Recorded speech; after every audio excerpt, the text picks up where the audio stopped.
বন্ধুগণ নমস্কার। প্রথমে আপনাদের বলব আপনারা আমার চ্যানেলটি সাবস্ক্রাইব করবেন, ভিডিওটি লাইক ও শেয়ার করবেন। 5 রাজ্যে নির্বাচন হয়েছে এবং সেই নির্বাচনে বিজেপি একটা ভালোই সাফল্য করেছে বলা যায়। আসাম তো ছিলই, বিজেপি জয়লাভ করেছে। পন্ডিচেরিও ছিল, পন্ডিচেরি জয়লাভ করেছে। কিন্তু সবচেয়ে বড় সাফল্য এসেছে পশ্চিমবাংলায় স্বাধীনতার পরে প্রথম বিজেপির সরকার তৈরি হয়েছে। আর দুটো রাজ্যে কিন্তু বিজেপির এখনও সাফল্য আসেনি। সেই দু রাজ্য হচ্ছে কেরল এবং তামিলনাড়ু। তবে কেরলে বিজেপি আস্তে আস্তে করে নিজেদের যে অস্তিত্ব, সেই অস্তিত্ব বাড়িয়ে তুলেছে। এবারে কেরলে বিজেপি 3টি সিটে জয়লাভ করেছে এবং চন্দ্রশেখরন সেখানে বিজেপির নেতা নির্বাচিত হয়েছেন। তিনি ভালো লোকাল নেতা। কিন্তু তামিলনাড়ু সম্পর্কে এই আলোচনা প্রায় হয়নি। তামিলনাড়ু নিয়ে বিজেপির একটা বড় উৎসাহ ছিল পশ্চিমবঙ্গের মতোই, কারণ তামিলনাড়ু একটা মস্ত বড় ধার্মিক স্থান এবং তামিলনাড়ুতে হিন্দু জনসংখ্যা 80% উপর, প্রায় 85% কাছাকাছি। এবং ভারতবর্ষের যে রাজ্যে সবচেয়ে বেশি মন্দির আছে বলে শোনা হয় সেটা হচ্ছে তামিলনাড়ু। প্রায় 60,000 অ্যাবাভ নাকি শোনা যায়, 47-এর বেশি নাকি মন্দির আছে এবং এগুলো খুবই প্রমিনেন্ট এবং সারা তামিলনাড়ুর মানুষ তো যাই, সারা ভারতের মানুষও যায়। আমিও কিছুদিন ছিলাম আপনার তামিলনাড়ু আন্নামালাই নগরে। আমি একটা স্টাডিতে গেছিলাম, তো সেখানে আমি দেখেছি আন্নামালাই নগরে একটা যে শিব মন্দির আছে, বিশাল বড় শিব মন্দির। I went there time to time during my stay there. দেখেছি সেখানে শিব বলে ড্যান্সিং শিব আপনারা দেখে থাকবেন, কারণ তামিলনাড়ুতে এই গণেশ ঠাকুর আর শিব ঠাকুরের প্রভাব কিন্তু অত্যন্ত বেশি। আমি যে সমস্ত জায়গায় দেখেছি রাস্তার কোণেই, যেমন উত্তর ভারতের বেশিরভাগ জায়গায় যে মহাবীরজির মূর্তি দেখা যায়, তেমনি ওখানে কিন্তু গণেশজির মূর্তি প্রায়শই দেখেছি এবং সেখানে ড্যান্সিং শিবও সেটাও দেখেছি। তামিলনাড়ুর মানুষ কিন্তু খুবই ধর্মপ্রাণ মানুষ। কিন্তু তামিলনাড়ুতে মুশকিল হচ্ছে কি, যে দ্রাবিড় রাজনীতি, সেই দ্রাবিড় রাজনীতিতে তামিলনাড়ুকে একদম আঁকড়ে ধরে রেখেছে। ফলে সেই দ্রাবিড় রাজনীতি থেকে যে মানুষ, সাধারণ মানুষেরা মুক্তি পেতে চায়, তারা কিন্তু এবার একটা আশা চেয়েছিল এবং আশা জেগেছিল। এবং তামিলনাড়ুতে বিজেপি তাদের নিজের প্রভাব বাড়ানোর জন্য প্রধানমন্ত্রী সেই সেঙ্গল নিয়ে এসে পার্লামেন্টে এস্টাবলিশ করতে। সেঙ্গল মনে আছে আমাদের রাজদণ্ড, যেটা ব্রিটিশরা জওহরলাল নেহরু প্রধানমন্ত্রী হওয়ার সময় যে সেই রাজদণ্ড তার হাতে দিয়ে সেটাকে ক্ষমতা পাওয়ার ট্রান্সফার করেছেন। যেহেতু সেই রাজদণ্ড তার কোনো গুরুত্ব জওহরলাল নেহরু দেননি, তাকে ওই কোনো একটা মিউজিয়ামে রাখা ছিল। পরে সেটা খোঁজ করে প্রধানমন্ত্রী নরেন্দ্র মোদী সেই সেঙ্গলকে কিন্তু লোকসভায় প্রতিষ্ঠিত করেছে। সেঙ্গল রাজদণ্ড অর্থাৎ একজন সরকার থেকে একজন সরকার, অর্থাৎ তখনকার দিনে একজন রাজার থেকে আরেকজন রাজার যখন পাওয়ার ট্রান্সফার করবে, তখন সেঙ্গল দিয়ে পাওয়ার ট্রান্সফার করবে। সেটা ব্রিটিশরাও কিন্তু শেষ করতে পড়ে গেছে। তার বাদ দিয়ে প্রধানমন্ত্রী চেষ্টা করেছেন কাশী তামিলনাড়ু করিডোর, যে তামিল সঙ্গম বলে একটা মানে ব্যবস্থা তৈরি করা, রুট তৈরি করা, ট্রেন ছাড়া এসব অনেক কিছু তিনি একটা সময় করেছেন, যখন তিনি কাশী বেনারস থেকে এই এমপি নির্বাচিত এবং প্রধানমন্ত্রী বলে তিনি প্রতিষ্ঠিত। কিন্তু দেখা যাচ্ছে যে তামিলনাড়ুতে কিন্তু যে এই দ্রাবিড় রাজনীতির যে মানুষের বিরোধিতা এবং দ্রাবিড় রাজনীতির প্রতি যে বীতশ্রদ্ধের অবস্থা, সেই বীতশ্রদ্ধ অবস্থা থেকে বিজেপি খুব একটা কিন্তু ক্যাশ করতে পারেনি। কেন এবারে বিধানসভা নির্বাচনে সেখানে দেখাচ্ছে বিজেপি 26টা সিটে টিকিট দিয়েছিল, প্রার্থী দাঁড় করেছিল, তার মধ্যে 1টি সিটে জয়লাভ করেছে। আমি যতদূর রিপোর্টটা পড়েছি বা আমার যতদূর মনে আছে, যদি ভুল হয় আপনারা সংশোধন করেন। দ্বিতীয়ত হচ্ছে যে তামিলনাড়ুতে বিজেপি সেভাবে কোনো নেতৃত্ব ছিল। তামিলনাড়ুতে বিজেপি এআইডিএমকে যে 2-3টে ফ্র্যাকশন দল, তাদের মধ্যে পালানিস্বামীর সঙ্গে জোট করে লড়াই করেছিল এবং বিজেপি ভেবেছিল যে এবারে যেহেতু ডিএমকের বিরুদ্ধে, অর্থাৎ প্রাক্তন মুখ্যমন্ত্রী স্ট্যালিনের বিরুদ্ধে একটা ভয়ানক অ্যান্টি ইনকামবেন্সি আছে, সেই অ্যান্টি ইনকামবেন্সিটাকে কাজে লাগিয়ে এডিএম সরকার সেখানে তৈরি হবে। কিন্তু না, এডিএম সরকার গড়ার মতো অবস্থায় যায়নি এবং তার এই দুটো দলের, ডিএমকের প্রতি যে অ্যান্টি ইনকামবেন্সি এবং এডিএমকে নেতৃত্বের প্রতি পূর্ণ আস্থা তামিলনাড়ুর অধিকাংশ মানুষ কিন্তু জানায়নি। ফলে সেখানে দেখা যাচ্ছে একটা নতুন দল করে, টিভিকে দল করে, সেখানকার একজন প্রাক্তন সিনেমা আর্টিস্ট,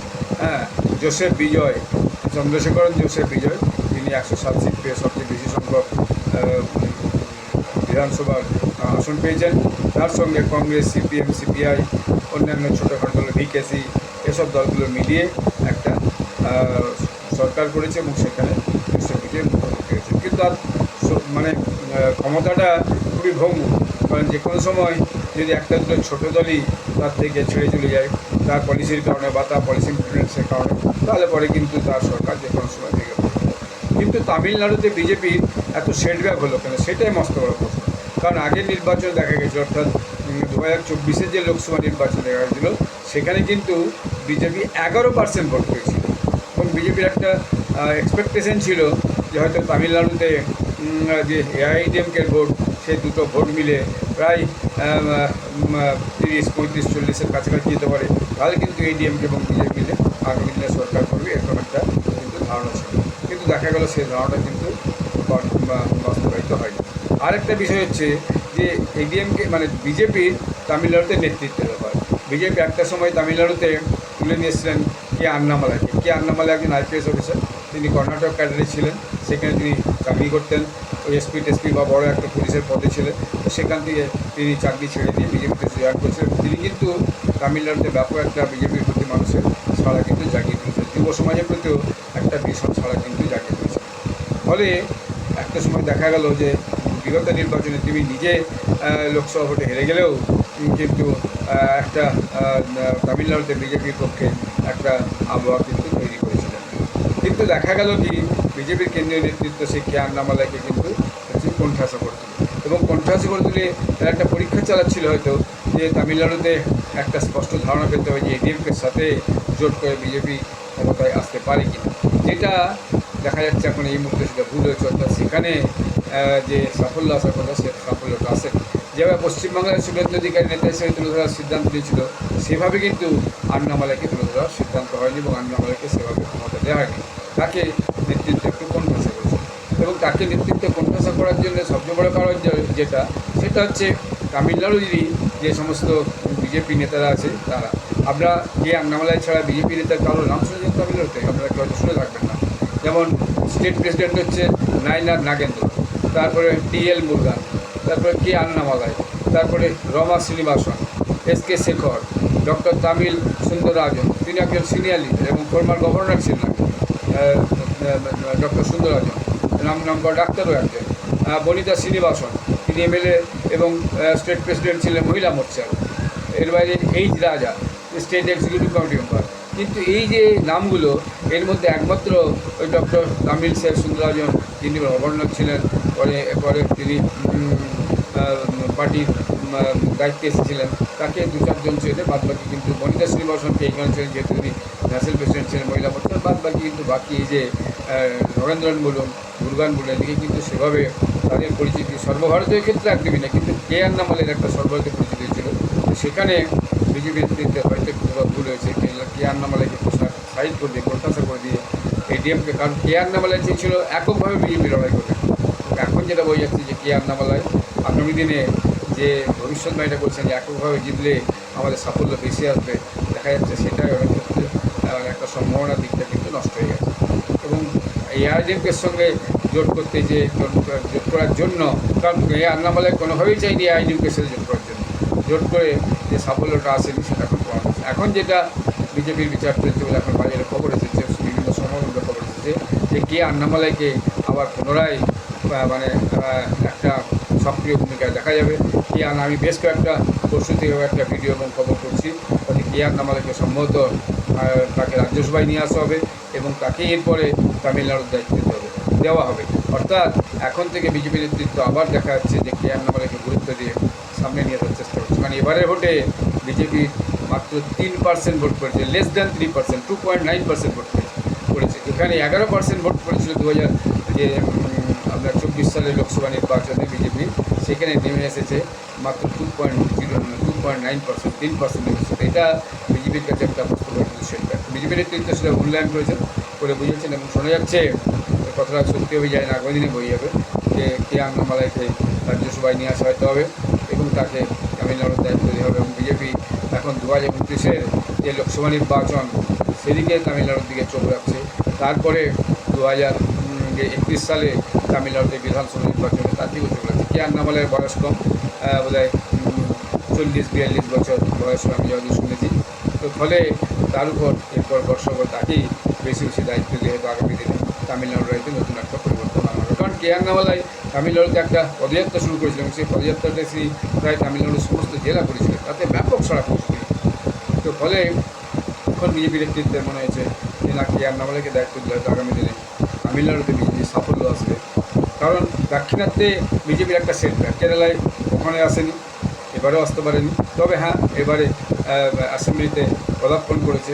তামিলনাড়ুতে তো মাত্র একটি মাত্র সিট পেয়েছে, ফলে সেখানে খুব একটা সাফল্য আসেনি। কর্ণাটকাতেও আপনার কংগ্রেস সরকার চালাচ্ছে। অন্ধ্রপ্রদেশে আপনার জোট সরকার করে চন্দ্রবাবু নাইডুর সঙ্গে বিজেপি কোনোভাবে টিকে আছে। আচ্ছা, তেলেঙ্গানা চলে গেছে, তেলেঙ্গানা কংগ্রেস হাতে চলে গেছে। অতএব সাউথের যে 4-5টা খুব গুরুত্বপূর্ণ রাজ্য, সেখানে কিন্তু বিজেপি প্রেজেন্স অনেক কমে। যেভাবে নর্থ ইস্ট এবং নর্থে যেভাবে বেড়েছে, সাউথে কিন্তু সেই প্রেজেন্সটা কিন্তু এখনো পর্যন্ত বিজেপি তৈরি হয়ে ওঠেনি। যদিও কর্ণাটকে আগে বিজেপি সরকার গেছে, হ্যাঁ, এবং তেলেঙ্গানাতেও দেখা গেছে। তেলেঙ্গানাতে যদি বান্ডি সঞ্জয় যেভাবে প্রভাব বিস্তার করছেন পার্টি, তাকেও একটু সাইড লাইন করে দিয়ে যে জি কিষণ রেড্ডিকে সম্ভবত নিয়ে আসা হয়েছিল, যার জন্য তেলেঙ্গানাতেও কিন্তু বিজেপি একটু পিছিয়েছে। এবং সেখানেও যে ভ্যাকিউমটা হয়েছিল বিআরএসের জন্য, ভারত যে রাষ্ট্রীয় সমিতি অর্থাৎ কেসি রাওয়ের যে পার্টি, তার বিরুদ্ধে যে একটা যে অ্যান্টি ইনকামেন্সি হয়েছিল, সেটা কিন্তু কংগ্রেস ব্যাগে তুলেছে, ঘরে তুলেছে। ফলে সেখানের যে সাফল্যটা, সেটাও কিন্তু পায়। তো আগামী দিনে সাউথের এই দেশগুলো বিজেপি অবশ্যই লক্ষ্য থাকবে, এবং বিজেপির যারা স্ট্র্যাটেজিস্ট তাদের থেকে মাথায় রেখে আগামী দিনে ওইসব সাউথের যে রাজ্যগুলো, সাউথের রাজ্যগুলোতে একটা সাফল্যের ব্যাপারে চেষ্টা করবেন। এটা মনে হচ্ছে তারই পদক্ষেপ। Let wait and see what happen. BJP একটা সুবিধা আছে, BJP learns from failure, BJP learns from vote debacle. ভোটে পরাজয় হলে বিজেপি সেটাকে মূল্যায়ন করে এবং ভবিষ্যতের জন্য সঠিক পদক্ষেপ তৈরি করে। এইটা একটা খুব সদর্থক দিক, যেটা অন্য কোনো রাজনৈতিক দল, বিশেষত ন্যাশনাল পার্টি হিসাবে কংগ্রেস তো করে উঠতে পারেনি, সেটা সেভাবে দেখা যায়নি। বা অন্যান্য ছোটো যে রিজিওনাল দলগুলো, তাদের এরকম কোনো মেকানিজমও নেই। বেশিরভাগ পরিবারতান্ত্রিক পার্টি, তারা এই পরিবারতান্ত্রিক পার্টি হিসাবে তারা এগুলো খুব একটা হয়তো চায়ও না।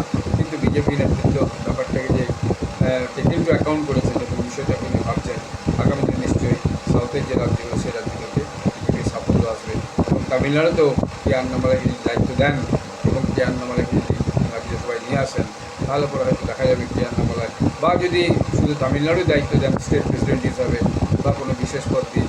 এবং ওই যে সমস্ত নেতারা এই কে আন্নামালাইকে কোণঠাসা করার জন্যই বিজেপির সেন্ট্রাল নেতৃত্বকে বুঝিয়ে হবে কোণঠাসা করেছিল, তাদেরকে আস্তে আস্তে সাইড লাইন করেন, যাদের জনভিত্তি নেই, তবেই কিন্তু সেই সাফল্যটা আগামী আসার সম্ভাবনা আছে বলে এটা আমার মনে হচ্ছে। এখন যখন আমরা আসাম পশ্চিমবাংলার সাফল্য নিয়ে আলোচনা করছি, তখন যেখানে বিজেপি সাফল্য পেয়েছে, তখন তেমনি আমাদের সাউথের রাজ্য দুটিতে কেরল এবং তামিলনাড়ুতে বিজেপির পরাজয় হয়েছে এবং সিভিয়ার ডিব্যাকল হয়েছে, সেটাও আমাদের আলোচনা